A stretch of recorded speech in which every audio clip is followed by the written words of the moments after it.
বছর গণঅভ্যুত্থানের সময় একদম সর্বপ্রথম কোনো রাজনৈতিক দল তাদের রাজনৈতিক পরিচয় এবং ব্যানার নিয়ে আমাদের পাশে এসে দাঁড়িয়েছিলেন এই ইসলামী আন্দোলন বাংলাদেশ। এখানে জোটের তো একটা বিষয় আছে, কিন্তু জোটের বাইরেও তো আমাদের রাজপথের একটা সম্পর্ক আছে। আমার মনে হয় যে রাজনৈতিক সম্পর্কের থেকেও সেটা বেশি গুরুত্বপূর্ণ। আমরা যখন খুব ক্রাইসিস সিচুয়েশনে বাংলাদেশ ছিল, আমরা ছিলাম গণঅভ্যুত্থানের সময়, তখন আহ, আহ, ইসলামী আন্দোলন বাংলাদেশ ব্যানার নিয়ে রাজপথে নেমে এসেছিল। এবং সবাইকে ধন্যবাদ জানাচ্ছি। আপনারা জানেন জাতীয় নাগরিক পার্টির মুখপাত্র এবং সাবেক উপদেষ্টা অন্তর্বর্তীকালীন সরকারের এবং জুলাই অভ্যুত্থানের লং মার্চ টু ঢাকার ঘোষক জনাব আসিফ মাহমুদ সজীব ভুঁইয়া সহ জাতীয় নাগরিক পার্টির কেন্দ্রীয় নেতৃবৃন্দ আজকে চরমনাইয়ের যে ঐতিহ্যবাহী ঐতিহাসিক মাহফিল 2026-এর সেখানে আমরা উপস্থিত হয়েছি। আমরা মূলত বাংলাদেশের রাজনীতিতে এবং ধর্মীয় সাংস্কৃতিক জায়গাগুলোতে একটি সমৃদ্ধ এবং সম্প্রীতির বাংলাদেশ গড়ার লক্ষ্যে সকল যেই ধর্মীয় অঙ্গনে যারা কাজ করছেন, যারা বাংলাদেশের সাংস্কৃতিক বিনির্মাণে কাজ করছেন, সবার সাথে জাতীয় নাগরিক পার্টি একটি সৌহার্দ্যপূর্ণ অবস্থা বজায় রাখতে চায় এবং একসাথে বাংলাদেশ বিনির্মাণে কাজ করতে চায়। সে উপলক্ষে আসিফ মাহমুদের নেতৃত্বে আমরা আজকে এখানে এসেছি। আজকের এই আগমন উপলক্ষে এবং চরমনাইয়ের এই ঐতিহ্যবাহী মাহফিল উপলক্ষে আপনাদের সামনে এখন ব্রিফ করবেন জাতীয় নাগরিক পার্টির মুখপাত্র জনাব আসিফ মাহমুদ সজীব ভুঁইয়া। আসসালামু আলাইকুম। আমাদের আজকে এই চরমনাইয়ের মাহফিলে আসার উদ্দেশ্য হচ্ছে, আমাদেরকে এর আগেও ইসলামী আন্দোলন বাংলাদেশের পক্ষ থেকে গত বছরও দাওয়াত করা হয়েছিল। গত বছর আসলে আসতে পারিনি, এবং এবছরও যখন দাওয়াত করা হয় ওনাদের পক্ষ থেকে, আমরা সংগঠনের জাতীয় নাগরিক পার্টির পক্ষ থেকে একটা দল আমরা এখানে এসেছি। আমাদের পার্টির আরও অনেক কয়েকজন নেতৃবৃন্দ এসেছেন, আগামীকালকে আরও কয়েকজন আসবেন।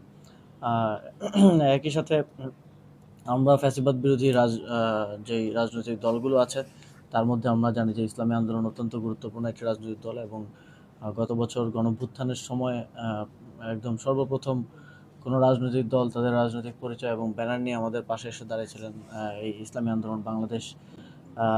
সেই জায়গা থেকে আমাদের একটা সৌহার্দ্যপূর্ণ রাজনৈতিক সম্পর্ক আছে, এবং এর বাইরে ওনাদের এই মাহফিল প্রায় দীর্ঘ 102 বছরের সিলসিলা ধরে এই মাহফিল আয়োজিত হয়ে আসছে, এবং এখানে আত্মশুদ্ধির জন্য এবং এখানে সারা দেশ থেকে লাখ লাখ মানুষ বিভিন্ন জায়গা থেকে স্বতঃস্ফূর্তভাবে এসে অংশগ্রহণ করেন। এবং এই মাহফিলের মাধ্যমে আমি অনেক সময় অনেক গল্প শুনেছি যে অনেকের আত্মশুদ্ধি এবং ইতিবাচক জীবনের দিকে, নেতিবাচক জীবন থেকে অনেকে প্রভাবিত হয়েছেন এবং প্রবেশ করেছেন।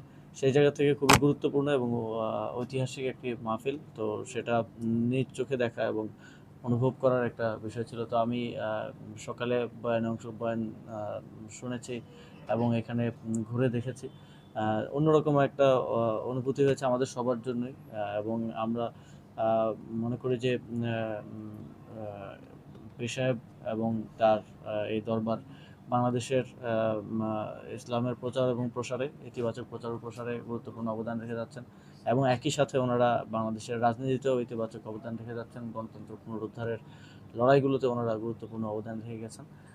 ওনারা ওনাদের এই কার্যক্রম কন্টিনিউ করবেন এবং আমরাও ইনশাল্লাহ আমাদের জায়গা থেকে পাশে থাকবো, এটাই প্রত্যাশা থাকবে। আপনাদের যদি কোনো স্পেসিফিক কোনো প্রশ্ন থাকে। আচ্ছা, একটু জানতে চাই, দেশে বর্তমানে তেল সংকট এবং হাম টিকা নিয়ে যে সংক্রমণ, এগুলো নিয়ে আসলে আমরা বেশ সামাজিক যোগাযোগ মাধ্যম এবং সবখানেই দেখতে পাচ্ছি, এবং বরিশালের একটা প্রকট ধারণ। আসলে আপনার দল কি ভাবছে? আমাদের এই তেল সংকটটা এর আগে আমি বলেছি, এটা এক ধরনের কৃত্রিম সংকট তৈরি করা হয়েছে, এবং আমি আগের গভর্নমেন্টের পারচেস কমিটিতে ছিলাম। তেল, সার সহ, গ্যাস সহ গুরুত্বপূর্ণ যেই বিষয়গুলো আছে, এগুলোর সাধারণত একটা সামনের দিকের প্ল্যান করে পারচেসটা করা হয়। তো মজুদটা থাকার কথা, এবং আমার ধারণা এখনও মজুদ আছে, এবং বিশেষ করে বড় বড় কোম্পানি যাদেরকে সরকার তেল আমদানি করার অনুমতি দেয় তাদের কাছে মজুদটা আছে। কিন্তু আমরা ডিপোতে, তারপরে বিভিন্ন, আমরা দেখছি যে তেল বিভিন্ন হচ্ছে পাম্পে সরকার অভিযান চালাচ্ছে, ওইখানে 9,000 লিটার, 10,000 লিটার, 9-10,000 লিটার আসলে আসলে কিছুই না আমি যদি ভলিউম আকারে দেখি। কিন্তু যাদের কাছে কোটি কোটি লিটার আছে, যাদের কাছে ওই অনুমতিটা ছিল, আপনি মংলায় তাদের দেখা যায় যে ওইখানে মজুত করার জায়গা আছে। বড় বড় কোম্পানিগুলো আপনারা সবাই জানেন কারা তেল ইম্পোর্ট করে, তাদেরকে আসলে কিছু বলা হচ্ছে না, বা তাদের ওইখানে আমরা কোনো অভিযান পথে দেখছি না, চোখ দেখানো কিছু মানে জাস্ট সামনে দেখানো কিছু অভিযান হচ্ছে। আমার মনে হয় সেই জায়গাগুলোতে অভিযান পরিচালনা করলে তাহলে এই তেলের সংকটটা কাটিয়ে ওঠা সম্ভব। এবং এইটা আরেকটু ওয়াইজলি যদি শুরু থেকে প্ল্যান করা হতো, এখন এসে অনেকটা হজবরল হয়ে গেছে 1 মাসের মাথায়, আর শুরু থেকে আরেকটু ওয়াইজলি প্ল্যান করা হলে এই সংকটটা ভালোভাবেই উতরে যাওয়া যেত। আর হাম সংকট হামের আসলে আমাদের আমি যতদূর জেনেছি যে প্রায় কয়েক বছর ধরেই হামের যে টিকা সেটার ধারাবাহিকতা ঠিকভাবে রক্ষা করা হয়নি, এবং আমাদের আরও ভালোভাবে দেখা দরকার, কারণ আমাদের শিশুদের তো নিয়মিতই অনেকগুলো টিকা দেওয়ার বিষয় আছে, সেগুলো আসলে ঠিকমতো দেওয়া হচ্ছে কিনা, না হলে আরও অন্যান্য রোগের প্রাদুর্ভাবও হতে পারে। তবে এই বিষয়টি মহামারী আকারে ছড়িয়ে পড়ার আগে সরকারকে খুব সুইফট এবং দ্রুত এটা প্রতিকারের ব্যবস্থা গ্রহণ করা উচিত, এবং এটাকে গুরুত্ব সহকারে স্পেশালি একটা প্রোগ্রামের মাধ্যমে, যেমন কোভিডের সময় হয়েছিল, সারা দেশে একটা প্রোগ্রাম লঞ্চ করার মাধ্যমে এটাকে অ্যাড্রেস করা হয়েছিল। তো সেভাবে অ্যাড্রেস করলে আমার মনে হয় যে হতাহতের সংখ্যা এবং সংক্রমণের সংখ্যা অনেক কমিয়ে আনা সম্ভব। আপনি এক সময় দায়িত্বে ছিলেন, সেই জায়গা থেকে যদি জিজ্ঞেস করি যে আগামী এই যে সরকার এখন বর্তমান সরকার রয়েছে, বাংলাদেশ সুন্দরভাবে গড়ে তুলতে কিংবা সামনের দিকে এগিয়ে নিয়ে যেতে কোনো পরামর্শ কিংবা থাকবে কিনা কিছু?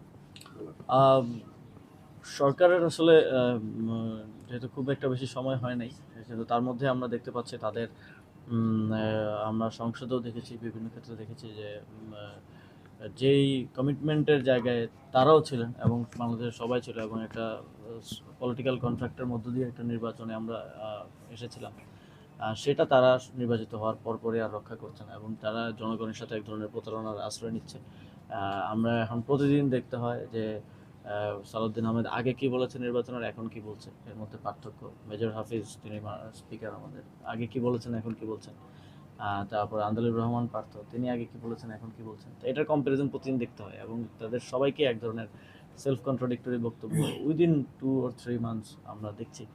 তো এবং বিএনপি আমরা দেখেছি নির্বাচিত হওয়ার পথে তারা আওয়ামী লীগের জায়গাটা নিচ্ছে, তারা আওয়ামী লীগের কালচারাল যেই প্র্যাকটিস ছিল সেটাতে ফিরে যাচ্ছে, তারা আওয়ামী লীগের পলিটিক্যাল যে প্র্যাকটিস ছিল এবং অনেক ক্ষেত্রে আওয়ামী আদর্শের দিকেও চলে যাচ্ছে। এবং আমরা দেখতাম যে আগে যেই কাজগুলো যেমন দেখেন যে মঙ্গল শোভাযাত্রাকে আনন্দ শোভাযাত্রায় রূপান্তর করা হলো গত বছর, এখন আবার বিএনপি যিনি মন্ত্রী আছেন তিনি বলছেন মঙ্গল শোভাযাত্রাই হবে।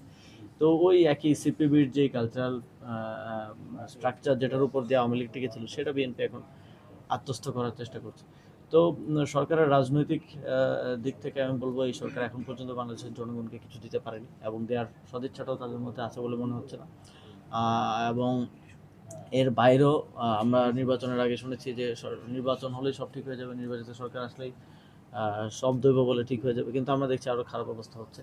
এবং অন্তর্বর্তীকালীন সরকার যে কয়টা ক্রাইসিস অন্তর্বর্তীকালীন সরকার সময় এসেছিল, অন্তর্বর্তীকালীন সরকার সেটা খুব সফলতার সাথে ওভারকাম করেছে, এবং দেশের জনগণও সেটা প্রশংসা করেছে। কিন্তু আমরা দেখছি যে বিএনপির প্রত্যেকটা ক্রাইসিসে আসলে হজবরল করে ফেলছে। ঈদ যাত্রার মতো একটা বিষয়, এটা তো আমরা 1 বছর আগে থেকে জানি ঈদ যাত্রা হবে, তো সেটার আগে থেকে প্ল্যানিং নেই কোনো।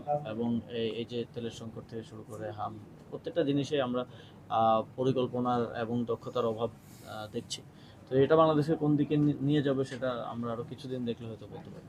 আচ্ছা, আমি শুরু করে যদি জানতে চাই, আপনারা যখন জোটে আসলেন ইসলামী আন্দোলন বাংলাদেশ, পরবর্তী সময় তারা জোট থেকে বিচ্ছিন্ন হয়ে গেল প্রাসঙ্গিকতায়, তো আপনার এই নতুন করে এনসিপির এই চরমনাই সফর, এটা ভবিষ্যৎ বাংলাদেশের রাজনীতিতে নতুন ইতিবাচক কোনো ইঙ্গিত দিচ্ছে কিনা?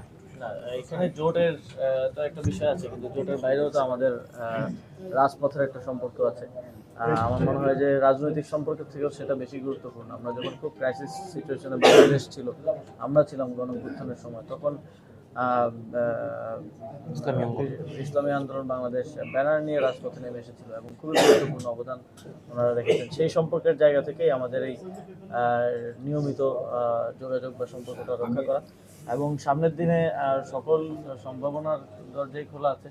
আশা করি আমরা একসাথে এই নির্বাচনে কাজ করা হয়নি, কিন্তু সামনের দিনে হয়তো ইনশাল্লাহ কাজ করতে। আমি একটু সংযুক্ত করি, আপনারা যখন পার্লামেন্টে যখন বক্তব্য দিয়েছিলেন এনসিপির আহ্বায়ক নাহিদ ইসলাম সাহেব, তিনি কিন্তু বাংলাদেশের অন্যান্য দলীয় যোদ্ধা যারা ছিলেন সকলের নামই উল্লেখ করেছিল, একমাত্র ইসলামী আন্দোলন বাংলাদেশ এবং তার যে সহযোগী সংগঠন ছাত্র আন্দোলন, ছাত্র শিবিরের নাম, ছাত্র দলের নাম, ছাত্র অন্যান্য সংগঠনের নাম উল্লেখ করেছে, কিন্তু শুধু স্কিপ করা হয়েছে। তাহলে এক্ষেত্রে আপনি যেমন বললেন তার একমাত্র ব্যানারে ছিল, এই বিষয়ে আমি অবগত না। Thank you. সর্বশেষ একটু প্রশ্ন করতে চাই, জুলাই গণঅভ্যুত্থানের যে স্পিরিট ধরে রাখতে তরুণ প্রজন্মের কাছে আপনার তরুণ প্রজন্মদের নিয়ে কোনো পরিকল্পনা রয়েছে কিনা আপনাদের? সামনে আবার জুলাই মাস আসছে, আমরা তো ওভারঅল আমাদের রাজনীতিটাই করছি জুলাই গণঅভ্যুত্থানের স্পিরিটের জায়গা থেকে। এবং আমরা এখন যেহেতু বিরোধী দলের বিগত 1.5 বছর আমাদেরকে অনেক চড়াই উত্তরের মধ্যে দিয়ে আসতে হয়েছে, আমরা খুব বেশি প্ল্যান করে কাজ করতে পারিনি। এখন একটু স্টেবিলিটি এসছে, আমরা বিরোধী দলে আছি এবং আমরা এখন এই জায়গাগুলো নিয়ে কাজ করব, বোথ লিটারেচারের জায়গা থেকে, কালচারালি এবং পলিটিক্যালি। আমরা জুলাই গণঅভ্যুত্থানকে বাঁচিয়ে রাখা এবং প্রাসঙ্গিক রাখার জন্য এই জেনারেশন যতদিন থাকবে জুলাই গণঅভ্যুত্থান অবশ্যই প্রাসঙ্গিক থাকবে, তারপরে আরও ভালোভাবে ফুটিয়ে তোলার বিষয়ে আমরা আমাদের কাজ করতে হবে।